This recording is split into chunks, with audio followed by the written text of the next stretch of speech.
What would you do if you were about to surrender? What if you were already packing your bags to admit defeat? Most people would follow through.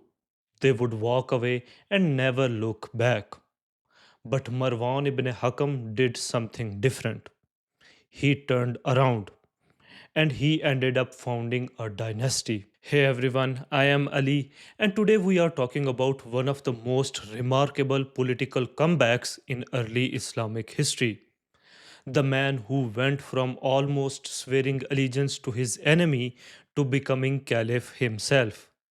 His name was Marwan ibn Hakam. Now, Marwan was not an outsider. He came from the very heart of the Umayyad power. He was the cousin and son in law of Uthman ibn Affan, the third rightly guided caliph. He served as Usman's personal secretary. He ran the day to day affairs of the government. He was essentially the second most powerful man in the caliphate. After Usman's assassination, Marwan kept working. He fought at the Battle of the Camel.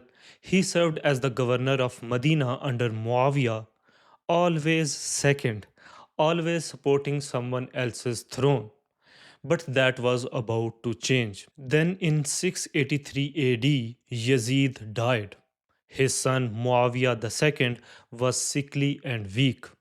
He refused to take the throne. Then he too died shortly after. Suddenly, the Umayyad house had no leader, no clear successor, no plan. And into that vacuum stepped Abdullah ibn Zubayr. He was already being recognized as Caliph across Hijaz, Iraq, and Egypt.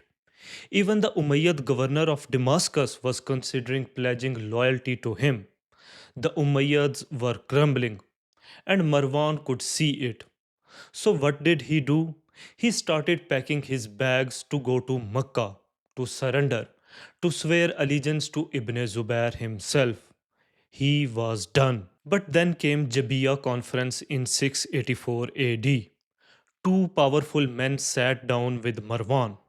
One was Hassan ibn Malik ibn Bahdal, a tribal leader with deep roots in Syria. The other one was Ubaidullah ibn Ziyad, a seasoned military general, the killer of Imam Hussein. They made one simple argument: it is not over yet. Syria was still in play. The Syrian tribes were still undecided. And Ibn Zubair, sitting comfortably in Mecca, had made one critical mistake. He had completely ignored Syria. That was the gap. And Marwan saw it immediately. Now, here is where Marwan's political genius really shows.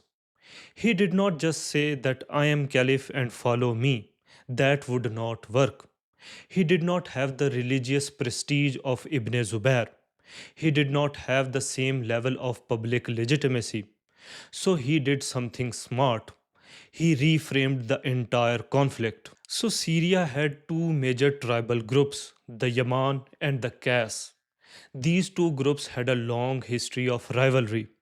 The Qays were backing Ibn Zubair, so Marwan positioned himself as the champion of the Yaman. This was a brilliant move. He turned a political succession crisis into a tribal war. Suddenly, the Yaman were not just picking a caliph, they were fighting for their own survival and dominance. That gave Marwan a loyal, motivated, and battle ready army. With that army behind him, Marwan struck fast. At the Battle of Marj Rahit, his forces crushed the pro-Zubayrid Qasi tribes outside Damascus.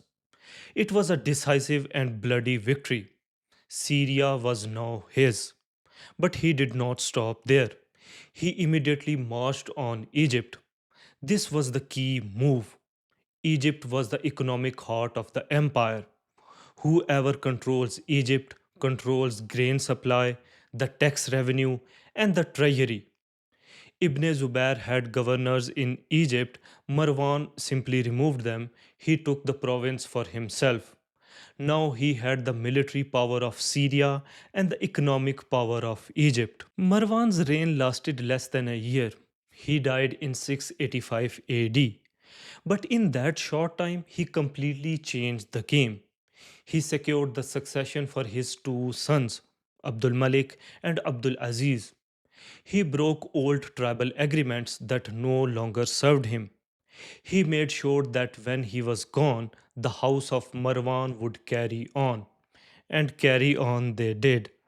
The house of Marwan ruled the empire for decades after him. So what does this story tells us? Marwan was nearly 60 years old when this happened. He had spent his whole life playing as the second most important person in the empire. He was literally on his way to surrender, and yet he won because he stayed alert. He recognized an opportunity the moment it appeared. He took a calculated risk and he executed with speed and precision. The lesson is simple: do not give up too early. Opportunities always arrive in the game of politics. The question is whether you are sharp enough to see them and bold enough to act on them. That's the story of Marwan ibn Hakam.